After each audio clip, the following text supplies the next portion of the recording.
sekarang ini zaman sudah masuk di dalam era pemimpin kehilangan kewibawaan. Kehilangan jati diri. Pemimpin kehilangan kewibawaan. Lantas manusia kehilangan kepercayaan. Hilang kewibawaan artinya berapa orang-orang sekarang, betapa orang-orang sekarang ini yang tidak menghiraukan petuah serta dawuh daripada bini sepuh, mengabaikan pituture kiai, ora direken. Nggih lho? Nggih. Sabdane kiai ora digagas. Apa meneh kok kiai, presiden saja dihujat. Hilangnya kepercayaan. Kita jangan suka mencium bau yang tidak sedap dari orang lain. Cobalah kita mencium, sudahkah perjalanan kita ini bagus? Sudahkah bau badan kita ini wangi? Jika kita menunjuk ke salah satu orang, maka jari yang keempat ini menunjuk ke diri kita sendiri.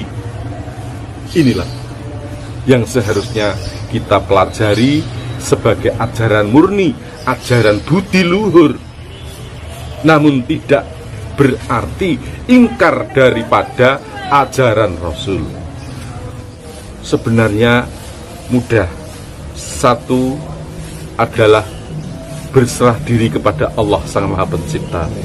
Percayakan, setiap manusia pasti akan sakit dan setiap manusia pasti akan meninggal. Tapi meninggallah yang husnul khotimah. Meninggallah karena nyaman, bukan meninggal karena sakit. Oh gini Romo, kalau kita melihat berita nih, apakah dari medsos atau di media televisi, itu yang paling banyak kena musibah itu kan seperti gunung meletus, banjir, longsor, itu kan Pulau Jawa. Terus sedangkan yang baru-baru ini kasus paling banyak juga Pulau Jawa. Nah itu apakah ini ada hubungannya dengan yang dinamakan tumbal tanah Jawa itu bagaimana? Nah, tumbal, kalau itu dinamakan tanah Jawa sudah ditumbali, Mas. Jadi tanah Jawa sudah ditumbali oleh Syekh Subakir di Gunung Tidar, dan paku jagat yang ada di Gunung Tidar itu, selama paku jagat itu tidak roboh, tidak tenggelam, maka Pulau Jawa akan tetap aman dan tentram. Adapun musibah ini bukan tumbal, melainkan suatu peringatan agar kita ini sadar. Sekali lagi saya sampaikan, agar kita ini tetap sadar. Terus ini Romo, terkait dengan tumbal tanah Jawa, ada apa dengan Pulau Jawa dan kenapa kok harus ditumbali sama Subakir? Ada apa Pulau Jawa dan mengapa harus ditumbali? Ketahuilah, Jawa ini yang berarti jif. Jif ini adalah sukma. Sukma ini adalah halus. Ulangi, Jawa ini adalah jif. Jif adalah sukma. Sukma ini adalah halus. Jadi Pulau Jawa atau Pulau Jawawut ini tempat di mana para arwah yang belum sowan ke hadirat Allah disemayamkan di Pulau Jawa. Nah, pada saat tanah Gujarat mengembangkan wilayahnya, maka dikirimkanlah beberapa orang untuk melebarkan wilayah, dan salah satu adalah Pulau Jawa. Maka apa yang terjadi apa? Setiap orang yang terkirim ke Pulau Jawa mati. Setiap orang yang terkirim ke Pulau Jawa hilang. Sehingga akhirnya Syekh Subakir diminta untuk menumbali tanah Jawa.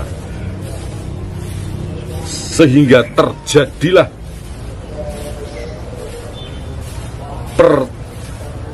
pertempuran yang maha dahsyat antara penguasa makhluk halus dan manusia.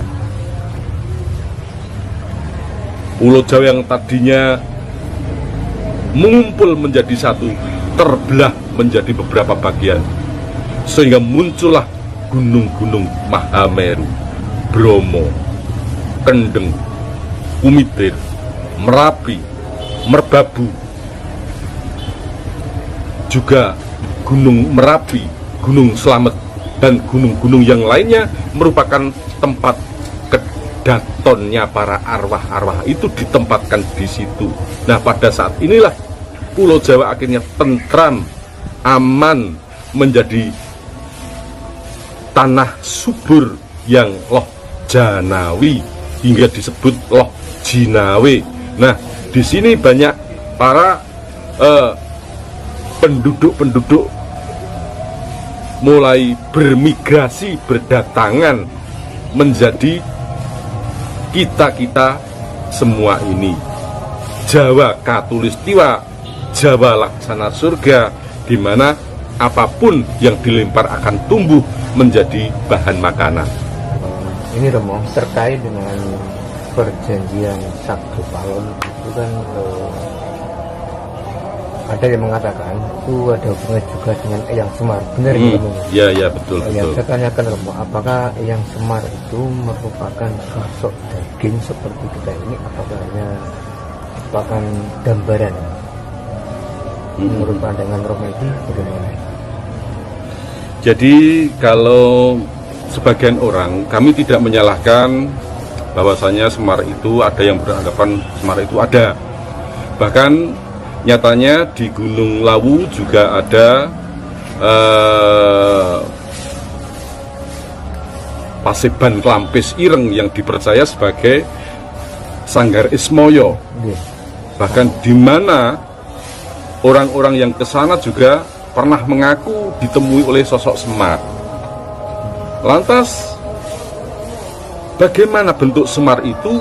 Lantas bagaimanakah wujud daripada Semar itu? Apakah benar seperti yang ada di dalam pewayangan, yang kuncungnya ke atas, matanya agak sudut ke bawah, seperti orang tidur, dan hidungnya pesek, bibirnya seperti menangis? Apakah itu? Wallahu a'lam bishawab. Namun mengenai pendapat dan pengetahuan saya yang saya dapat dari guru saya almarhum, Semar itu hanyalah kiasan, bahwasanya manusia ini jangan samar. Manusia ini jangan samar, artinya jangan samar. Hidup ini ada yang menghidupi. Sejatine ora ono opo-opo, nanging ono opo-opo lan bisa opo-opo. Ora ono opo-opo, nanging bisa opo-opo, ning ya uga ono opo-opo. Ini artinya Semar. Jadi manusia janganlah samar. Adapun kuncung yang ke atas merupakan sasmito atau perlambang. Di atas ini adalah pasundulan, susuhunan, kaluhuran, atau Allah itu tempatkanlah yang paling atas. Jangan kamu menyembah selain Dia, karena tidak ada makhluk atau benda apapun di muka bumi ini selain yang luhur. Siapa yang luhur itu? Tidak lain adalah Allah. Maka kuncungnya Semar ke atas. Lantas pandangan yang sayu, seolah tidur, laksana mati. Wahai manusia, ingatlah kamu bahwasanya pada saatnya akan mati. Jadi jika kamu diberi panca indera, salah satunya adalah mata, pergunakan mata ini untuk melihat sesuatu yang bermanfaat. Adapun hidung yang pesek ini adalah jangan mencium atau membaui sesuatu yang buruk, karena sesungguhnya keburukan itu ada di diri kita sendiri. Bukankah seluruh badan ini ada salah satu tempat yang berbau busuk? Jadi jangan mengatakan kebusukan orang lain sebelum kamu merasakan kebusukan diri kamu sendiri. Lantas mulut yang seperti orang menangis, banyak-banyaklah prihatin, banyak-banyaklah meminta, karena sesungguhnya manusia itu merugi, kecuali mereka yang beriman dan bertakwa kepada Allah.